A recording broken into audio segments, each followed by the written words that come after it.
Olá, seja muito bem-vindo aqui ao meu canal do YouTube, a gente falar sobre planejamento patrimonial da família, que é o objetivo aqui no meu canal. Tem diversos vídeos falando sobre planejamento patrimonial, a holding familiar, e hoje eu venho trazer mais um vídeo para vocês falando sobre o que diz a lei brasileira sobre a holding familiar.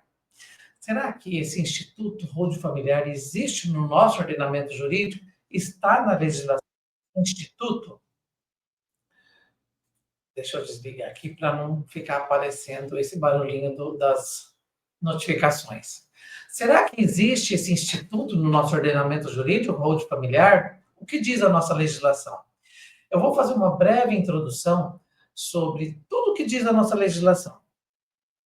E também depois eu vou apresentar uns slides que fala sobre a, a origem da holding familiar, tanto no mundo quanto no nosso país, certo?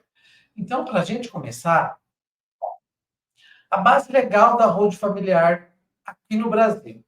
Não existe nada que fala sobre holding familiar, mas fala sobre holding, que são institutos diferentes, certo?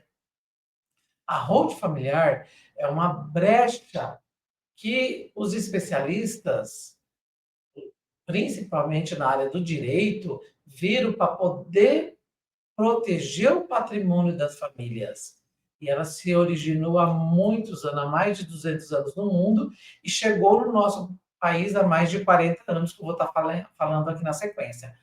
O nosso Código Civil fala o seguinte, a Lei 10.406 de 2022 fala, regula a criação de sociedades empresárias ou simples. Está lá no artigo 981 e 1195. Define as regras sobre a administração, a responsabilidade dos sócios e também a sucessão patrimonial. Isso daí está lá no nosso Código Civil, né, que regulamenta toda aí os negócios jurídicos entre a sociedade e pessoa física. A lei da sociedade por ações, essa é a principal lei sobre a holding familiar, que é a Lei 6.404 de 1976. Aplica-se às holdings que optam pelo formato de sociedade anônima, as SAs, trazendo regras sobre governança e proteção dos acionistas.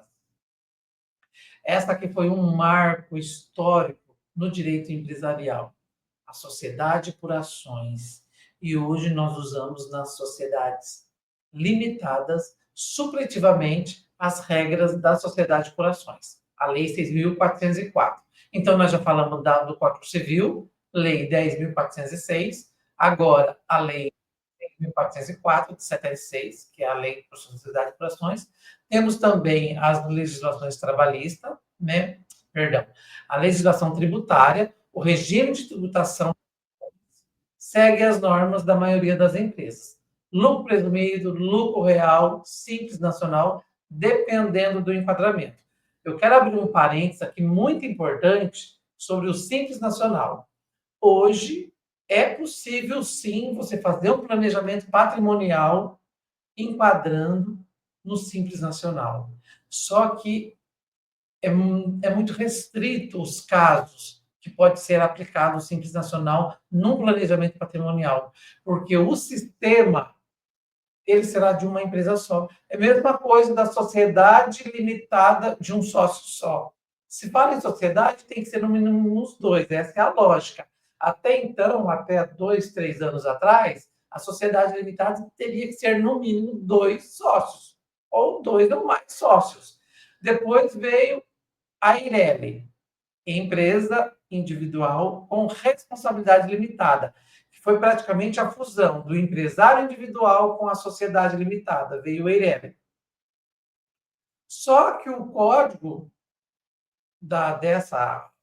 desse tipo jurídico deixou de existir, se não me engano era o código 230, ele deixou de existir, aí passou a ser o 206, que é a sociedade limitada unipessoal, com um sócio só. Simplesmente, os órgãos de registro, as juntas comerciais, passaram a registrar a sociedade limitada com apenas um sócio, sociedade unipessoal, que nós chamamos. Mas é o mesmo código da sociedade limitada que tem 2 ou mais sócios, que é o Código 206. Então, aqui no caso de você montar uma empresa, um sistema de uma empresa só, deixa de ser um sistema. Simplesmente é uma empresa que vai funcionar com esse objetivo de proteção patrimonial. Lá dentro é possível fazer o planejamento patrimonial, a organização do patrimônio da pessoa física, passando para a pessoa jurídica, ela vai ser vista como um cofre, e dentro dessa mesma empresa, ela terá também fará o planejamento sucessório, que é a transmissão das cotas sociais para os herdeiros, evitando o inventário, com economia tributária, que a gente visa demais a economia tributária, tanto na hora da integralização, precisa fazer um estudo minucioso se compensa ou não pagar o ITBI na hora da integralização, dependendo dos objetivos. Nesse caso aqui, eu estou falando do Simples Nacional, para um sistema de holding familiar com apenas uma empresa no Simples Nacional, o objetivo é para proteger o patrimônio e evitar o inventário. Mas quando tem 2 ou mais empresas, mais células que nós chamamos, o objetivo poderá ser outro. Talvez a empresa, a família tem diversos imóveis e ele loca na pessoa física e ele pretende continuar locando na pessoa jurídica.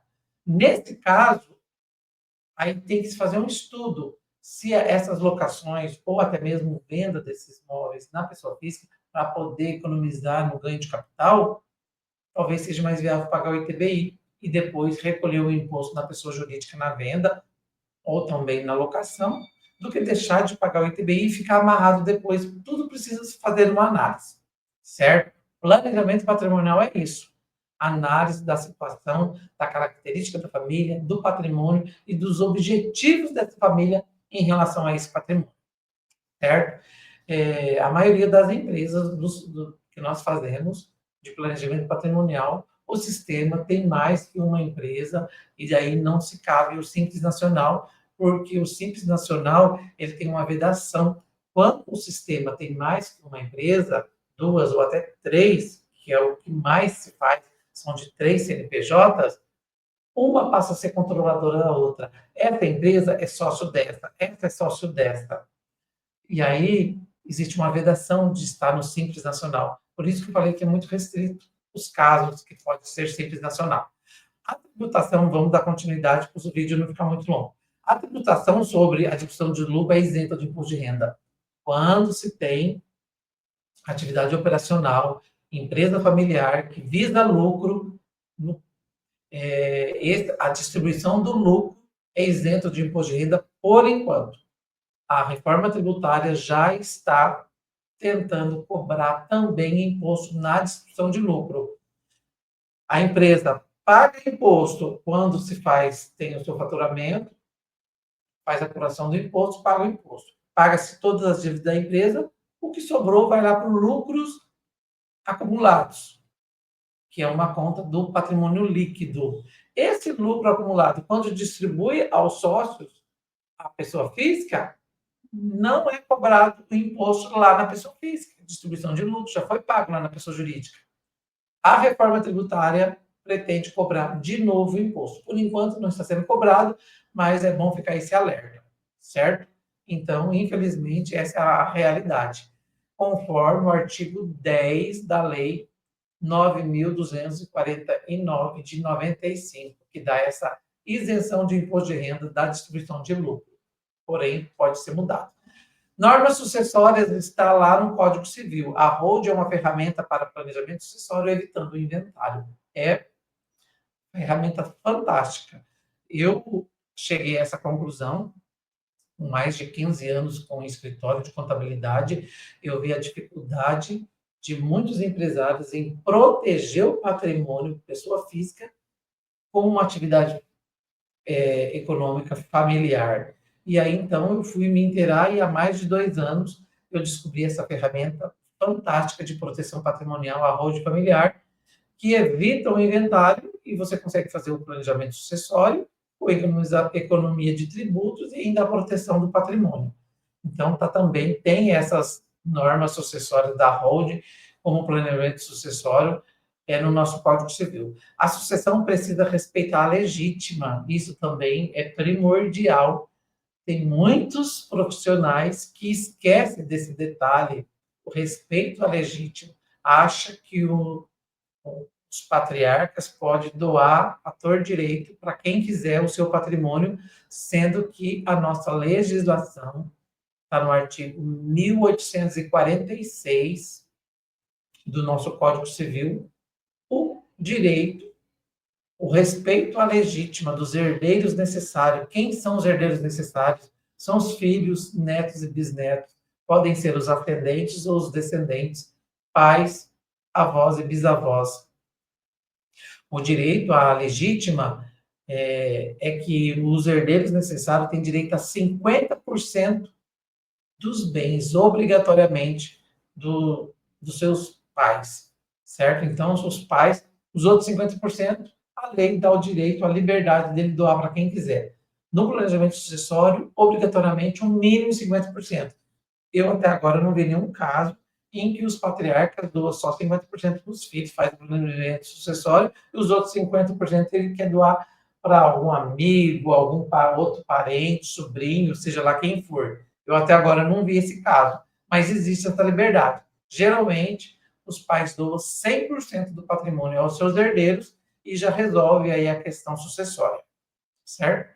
Então, agora vamos aqui para o último tópico que eu tenho, é a legislação sobre o planejamento patrimonial. Pacto antinupcial e regime de bens, também está lá no Código Civil, no artigo 1639 e 1688. Cláusulas restritivas de direito, incomunicabilidade, na hora do planejamento sucessório, a atuação das cotas deve estar gravada com a incomunicabilidade para que essa doação não se comunique com o regime de bem dos filhos, a impenhorabilidade, os bens ficam impenhoráveis, né? No caso, as cotas que estão sendo doadas e não os bens são representados pelas cotas sociais e elas são impenhoráveis, e a inalienabilidade também, os filhos não poderão alienar os bens que estão sendo doados com reserva de usufruto para os patriarcas, para poder proteger o patrimônio da família. Isso é o que fala, mas diretamente sobre holding familiar, a nossa legislação não menciona esse instituto, mas ele existe e está sendo aplicado cada dia mais, cada vez mais famílias, devido a um exército de profissionais habilitados que fala diariamente sobre o planejamento patrimonial da família através da holding familiar. Inclusive, nesse vídeo, eu já vou te fazer o convite que no dia 13/3, do mês que vem, eu farei uma palestra 100% online, gratuita, aqui pelo meu canal do YouTube, e você é o meu convidado. Entra lá no meu perfil do Instagram, Luiz Vitoriano 1, numeral 1, é o meu arroba. Começa a me seguir lá também. Eu tenho diversos vídeos, mais de 450 vídeos falando sobre a holding familiar. E no link da bio tem lá o link para você se inscrever para essa palestra. E eu vou te aguardar lá. E você vai se inteirar ainda mais sobre o planejamento patrimonial. A holding familiar é totalmente legal no Brasil, né? Quando ela é bem estruturada. Existe alguns aí, uns picareta, que procuram fazer aquilo que não está de acordo com a nossa legislação, querendo aí burlar de forma ilegal impostos. Existem regras, né, formas legais de ter economia tributária. Nós estudamos, inclusive, na faculdade, a gente vê como que é feito isso legalmente, e também talvez desrespeitando a legítima, fazendo aquilo em que talvez a família recebeu não, adquiriu os bens de forma ilegal, através de atividade ilícita. Nós, que pertencemos aí ao time Road Brasil, é esse exército que eu falei de profissionais habilitados, o maior time e qualificado de profissionais que trabalham com road familiar, se vê até nós, qualquer coisa que não está dentro da lei, nós não fazemos. Isso aqui é uma parte do que eu queria falar sobre o que diz a legislação sobre a holding familiar. A outra parte que eu quero apresentar para vocês está aqui. Eu quero fazer uma introdução Eu não sei por qual motivo, mas não vai aparecer aqui, mas eu vou ler para vocês. A origem da Rhodes, ela começou na Inglaterra por 1860, entre a primeira e a segunda revolução industrial, né, reflexo do desenvolvimento tecnológico que existia na época, e a necessidade de maiores investimentos no setor industrial, né, lá na Revolução Industrial, né, final do século XIX, com a Revolução Industrial, então surge essa necessidade, e aí surgiu também a Rhodes, certo? Nos Estados Unidos, ela começou antes ainda, 1780, na Pensilvânia, não como norma ou regra, uma autorização para que empresas fossem sócias de outras empresas. Mais para frente eu vou falar aqui sobre a origem no Brasil, e foi da mesma forma que começou lá no final do século XVIII nos Estados Unidos. Olha como nós estamos atrasados. Isso já existe no mundo há mais de 2 séculos. Em 1888, 100 anos depois, ainda nos Estados Unidos, na Nova Jersey, começou então como uma regra, né, tendo como objetivo a eficiência tributária, e foi um sucesso na época. Hoje, a Rhodes é para planejamento sucessório, eficiência tributária sim, proteção patrimonial, e o maior objetivo é não precisar passar pelo inventário, certo? A Rhodes vem do verbo segurar, ter controle, mas dentro do direito empresarial ele muda um pouco de figura. É a atividade de participação societária. Quando o Código de Atividade Econômica de uma empresa tem lá a Rhodes de participações societárias, não significa que ele segura ou tem controle, mas que ele tem cotas ou ações daquela outra empresa. Isso daqui é o que eu estava falando lá. O sentido de ter uma holding familiar para proteger o patrimônio com apenas um CNPJ é possível ser simples nacional, mas ele muda totalmente o significado da holding, do CNAE, holding familiar. Existe um Código de Atividade Econômica, holdings e participações societárias, que é ter participações societárias em outras empresas, né? Esse CNAE de holding, share é uma shareholders, dona de ações de outras empresas, né? Então, não tem nada a ver com segurar e nem controlar. O Código Civil aqui, também eu acho importante, eu citei lá no início, celebra o contrato de sociedade, pessoas que reciprocamente se obrigam a contribuir com bens ou serviços para o exercício de atividade econômica ou partilha entre si dos resultados. O que é empresário? Isso aqui eu acho importante estar falando para vocês, que ser empresário é o que fala no artigo 966 do Código Civil. Considera-se empresário quem exerce profissionalmente atividade econômica organizada para a produção ou a circulação de bens ou serviços. Isso daqui é muito importante para quem quer entender sobre a holding familiar. Eu recebi uma pergunta, eu coloquei no meu story lá no Instagram, a pergunta: mande sua dúvida sobre planejamento patrimonial. Me fizeram exatamente uma pergunta sobre isso.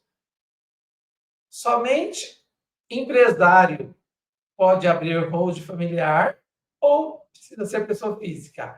A resposta foi muito simples. São exatamente as pessoas físicas que têm patrimônio, que querem proteger o seu patrimônio, é que constitui a holding familiar, que fazem o planejamento patrimonial.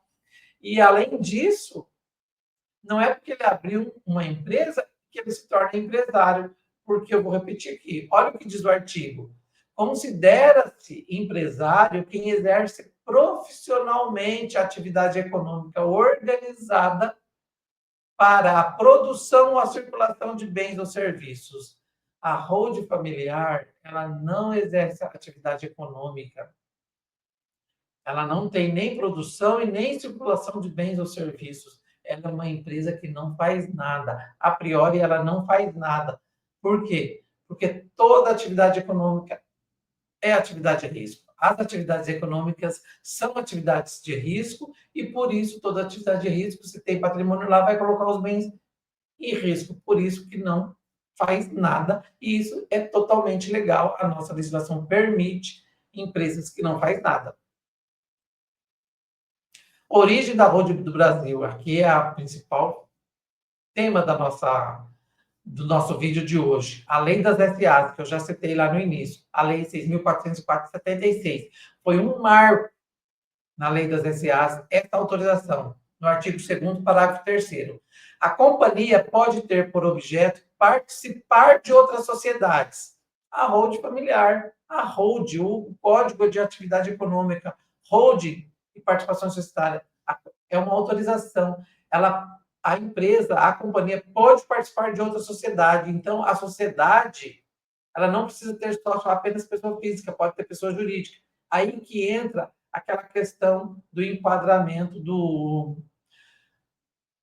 regime de tributação simples nacional. Nesse caso, não pode ser simples nacional. Tem que ser lucro presumido, lucro real, no regime normal. Isso daí é uma parte contábil que define isso daí, então talvez não seja tão interessante você estar entendendo. Somente a autorização que a nossa legislação traz, ainda que não prevista no estatuto. Então, se lá no estatuto social da empresa, no estatuto da empresa, no contrato social que foi registrado na junta ou no cartório, não tem o Código de Atividade Econômica, holdings e participação societária, mesmo que não tenha, seja uma padaria, seja um mercado, ele pode, essa companhia, essa empresa pode ser sócia de outras empresas. Esse é o fundamento principal da holding. A participação é facultada, se tem, não é obrigada a participar, se não tem, ela pode participar, para beneficiar-se de incentivos fiscais. Por isso é importante você ter profissionais habilitados, advogados e contadores que andam junto para fazer essa proteção patrimonial, ter os benefícios fiscais, a proteção do patrimônio e também aí o seu patrimônio ficar aí protegido e assegurado aí o seu legado por várias gerações.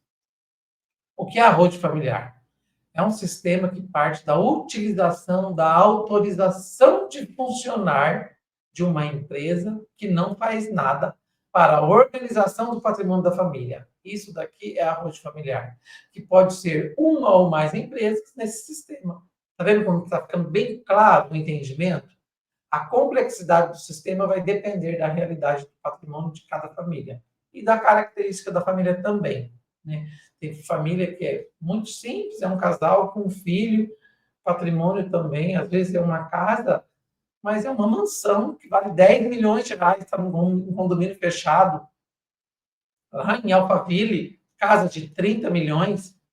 Aí, nesse caso, talvez um CNPJ já é possível organizar o patrimônio e poder fazer a sucessão, né? Podendo aí ser simples nacional o regime de tributação. A formação da holding familiar, agora eu quero ser mais breve, para o nosso vídeo não ficar tão longe. Criação da instituição, CNPJ, pode ser como vários, que eu já falei. Institucionalização do patrimônio, tirar o patrimônio do CPF, passar para a pessoa jurídica. Deixa eu tomar um pouco de água, porque eu estou ficando engasgado.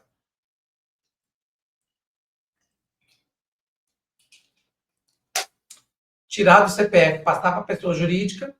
Cuidados nesse item. ITBI, como eu já falei, tem que fazer um estudo, uma análise, se compensa ou não pagar o ITBI. Há casos que não compensa, existe constitucionalmente na nossa legislação, lá na Constituição Federal, a imunidade do ITBI, um direito constitucional, mas nem sempre vale a pena, depende dos objetivos da família em relação a esse patrimônio dentro da holding, se vai ter uma célula operacional com atividades imobiliárias, se esses imóveis vão ser locados ou se esses imóveis vão ser vendidos, precisa prestar muita atenção nisso. Precisa fazer conta, por isso que precisa de um contador.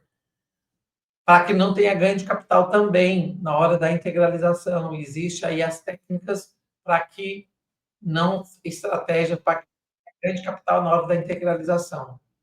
Transações dos bens para não impactar no regime de casamento. Falei sobre a incomunicabilidade também. Perpetuação familiar. Garantir que aquilo que foi constituído para sempre estará vinculado às famílias.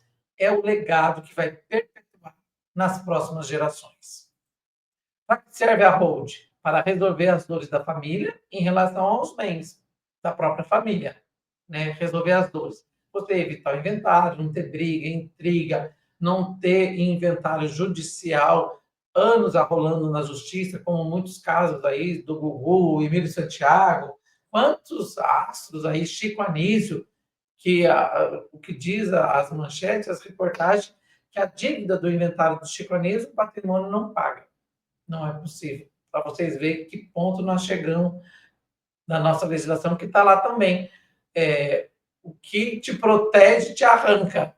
A nossa legislação protege o direito da família, mas precisa passar por inventário e vai levar aí parte do seu patrimônio, podendo chegar até 40%. É um absurdo. Organização dos negócios também, a ROD serve para isso, proteção patrimonial, dívida com alguém. Deixa eu até ter um caso aqui que eu vou te explicar melhor. Ó, se você tem um bem, se você tem uma dívida com alguém, pessoa jurídica, com um banco, sei lá, às vezes até com o próprio Estado, e você doa o seu bem para um amigo com essa dívida, olha só o que pode acontecer. Esse credor pode anular a doação judicialmente e alegar fraude contra credores, porque você doou, simulou uma doação para se safar ali de uma dívida com o seu credor. Agora, essa dívida surgiu após a criação de uma instituição na qual a titularidade é minha, não é minha, mas o controle é 100% meu. Por quê? Quando você cria a holding familiar, você passa a titularidade para os seus filhos na hora que você faz o planejamento sucessório. Você doa para os seus herdeiros com reserva de usufruto o seu patrimônio. E, nesse caso, você não tem mais a titularidade, mas o controle é seu, você continua sendo o administrador. Então, a dívida surgiu depois, não tem nada no seu nome, está no nome dos seus filhos. Os seus filhos não têm o controle desse patrimônio, porque eles têm os usufrutuários, que são vocês, os patriarcas, os doadores. Então, o patrimônio fica protegido e ele é impenhorável. Tá? Essa serve para isso também. Inclusive, no caso da hold, os doadores que detêm o controle, 100% do controle das cotas e da administração da empresa, ele tem o poder de voltar para si, se ele quiser. Ele nada impede dele se arrepender de ter doado para os filhos e trazer para si novamente os bens que foram dele. De repente, os relacionamentos durante os anos aí pode ter problema entre pais e filhos, e ele se arrepender de ter feito esse planejamento doado, ele pode resolver isso, voltando para as cotas, sem mesmo a autorização dos filhos. Operações financeiras servem também para isso, a ROD, a internacionalização do patrimônio. Produtores rurais usam muito a ROD familiar para proteger o seu patrimônio e as suas atividades agrícolas. Profissionais liberais usam muito hold médica, dentista, psicólogo, engenheiro, diversos profissionais liberais. Serve para evitar o inventário, economia na locação também gigantesca. Com a reforma tributária, vai haver uma mudança no imposto sobre as locações, tanto na pessoa física quanto na pessoa jurídica. Porém, eu já vou deixar claro que na holding a economia ainda vai ser maior do que na pessoa física, mas a reforma tributária vai atingir todo mundo e, no caso de locação, vai vir um imposto adicional aí para quem loca, tanto na pessoa física quanto na pessoa jurídica. Mas na pessoa jurídica ainda é mais viável, certo? A institucionalização do patrimônio. O que é a institucionalização do patrimônio? É você colocar o seu patrimônio da pessoa física na pessoa jurídica, né? Patrimônio e a doação com total segurança e proteção para quem doa e para quem recebe. Eu já falei isso lá atrás, né? Os pais doam para os filhos passam a ser o no proprietário dessas cotas, mas o controle permanece na mão dos pais. Contrato registrado na junta, né, dentro das normas lá do DREI, o Departamento Nacional de Registro de Empresas. O objeto social pode ser participação societária, mas não é necessário, obrigatório ser isso. O código aqui, esse código é exatamente o que eu falei, holdings e participações societárias, posso incluir outros quinais na hora da construção do meu sistema, da minha holding, mas esse é o que mais usado. Esses e outros quinais fortalecem a execução do sistema, né? Então, na hora que for implementar o sistema, a gente faz um estudo para ver quais são os quinais do objeto social mais apropriado, mais viável para a família. A transferência do patrimônio para a célula cofre por meio de uma alteração contratual. Isso daí também são técnicas avançadas para poder integralizar o seu patrimônio. O aumento do capital social com a integralização dos bens do mesmo valor da DIRF. Isso daqui também é muito importante. No planejamento sucessório, a base de cálculo são as cotas sociais. E essas cotas sociais é o valor que foi integralizado o seu patrimônio, que pode ser o valor da DIRF, porque está lá no RIR, o Regulamento do Imposto de Renda, ele também fala, é uma outra lei que está no nosso ordenamento jurídico, que regulamenta que a integralização, não tem imposto de renda e nem ganho de capital na hora que você integraliza, tira da pessoa física e passa para a pessoa jurídica. Por quê? Porque, a lei, o artigo 142 do Regulamento do Imposto de Renda, Regulamento do IR, é o decreto 9.580 de 2018.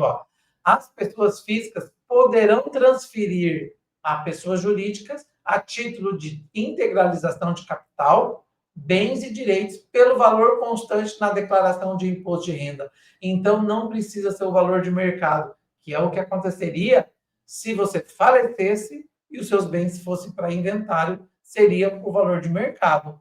No planejamento patrimonial, na holding familiar, a nossa lei dá essa faculdade de você integralizar o seu patrimônio com o valor que está na declaração de imposto de renda, é o valor histórico, e esse valor histórico é o que a base de cálculo na hora do planejamento sucessório, então reduz drasticamente. Eu tive um caso aqui no meu escritório em que o valor de mercado dos bens da família era 2 milhões e 300.